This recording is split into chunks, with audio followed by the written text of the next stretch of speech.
Hey everyone, I will be showing you how to do basic CRUD operations inside Postgres inside this video.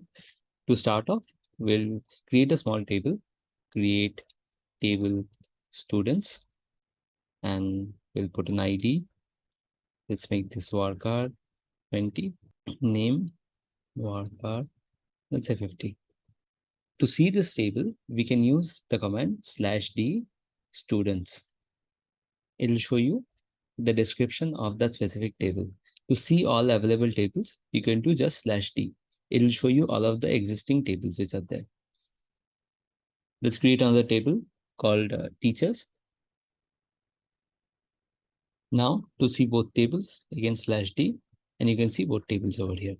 Let's say insert a data entry into this table, insert into students and equal name, values, stu1 as the ID and name as Sam. Similarly, let's add another entry. Let's call it stu2 and let's name it George. To see the data inside the students table, we can use a select operation. Select star from students. And you see all of the details came out over here.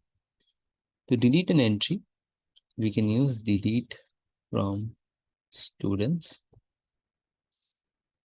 where ID equal to, let's delete the entry for Sam, stu1. Now if you select from the table, you can see the entry for the first student not deleted. Let's also see how to do an update operation. For this, you can do update students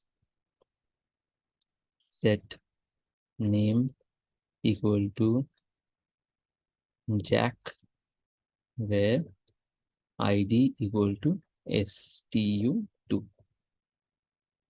Now, if we select star from students again, you'll see the name which was earlier George got changed to Jack.